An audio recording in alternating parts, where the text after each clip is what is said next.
Night 2 అప్పుడు ఇలా వెళ్తుంటే చాలా పీస్ఫుల్ గా అనిపించింది మావా. Hi friends, welcome back to another video. ఈ రోజు మనలో ఏంటంటే నేనైతే నైట్ చెన్నై వెళ్ళాను మావా. అసలు చెన్నై ఎందుకు వెళ్ళాను, నాకు చెన్నైలో ఏం వర్క్ మొత్తం ఈ వీడియోలో చూపిస్తాను, లాస్ట్ వరకు చూసేయండి. ఇంకా మేమైతే నైట్ 2 అప్పుడైతే ఆటో తీసుకుని నెల్లూరు వెళ్తున్నాం మావా. ఎందుకంటే నెల్లూరు ఆర్టీసీ నుంచి మనం చెన్నైకి వెళ్ళాలి. ఇంకా నైట్ 2 అప్పుడు ఆటోలో ఇలా వెళ్తుంటే చాలా పీస్ఫుల్ గా అనిపించింది. ఇంకా బైక్ అయితే చాలా బాగుండేది అనిపించింది నాకైతే. నైట్ ఇలా వెళ్ళడం మీకు కూడా ఇష్టమో కాదో కామెంట్ సెక్షన్ లో కామెంట్ చేయండి మావా. ఇంకా 3 ఎప్పుడైతే ఆర్టీసీ బస్ స్టాండ్ లో డ్రాప్ చేశారు మావా. ఇంకా ఆ టైంలో కూడా బస్ స్టాండ్ లో చాలా మంది ఉన్నారు మావా. అంటే చెన్నై వెళ్లే వాళ్ళు, తిరుపతి వెళ్లే వాళ్ళు, బెంగళూరు వెళ్లే వాళ్ళు, ఇలా చాలా మంది ఉన్నారు. అసలు నేను ఎక్స్పెక్ట్ కూడా చేయలేదు ఇంతమంది ఉంటారని బస్ స్టాండ్ లో. ఇక్కడ ఎన్న చూడండి, ఫోన్ పట్టుకుని అలానే నిద్రపోతుండే, ఎవరైనా తీసుకెళ్ళినా కానీ ఇంకా అంతే సంగతిలో. బాబు లేవు. ఇంకా హాఫ్ అన్ అవర్ వెయిట్ చేసాకైతే 3:30కి చెన్నై బస్ అయితే వచ్చింది మావా.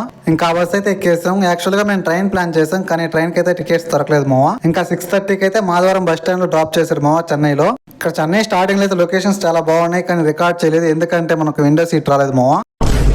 కొన్నప్పటికి రికార్డ్ చేశాను కానీ రికార్డ్ అవ్వలేదు, మన ఫోన్ మహిమ అదంతా. ఇంకా బస్ స్టాండ్ నుంచి అయితే మేము 300 ఇచ్చి మళ్ళీ ఆటోకి హాస్పిటల్కి అయితే వెళ్ళాము. అసలు ఏం హాస్పిటల్, ఎక్కడ, ఎందుకు వెళ్ళాము మొత్తం నెక్స్ట్ వీడియోలో వస్తుంది. సో సరే, మరి అయితే మీరు వెళ్లే ముందు మీ లక్కీ హ్యాండ్ తో మన ఇన్స్టాగ్రామ్ లో ఫాలో చేసుకొని, అలాగే యూట్యూబ్ లో సబ్స్క్రైబ్ చేసుకొని పక్కన బెల్ ఐకాన్ ఆన్ చేసుకోండి. Okay bye.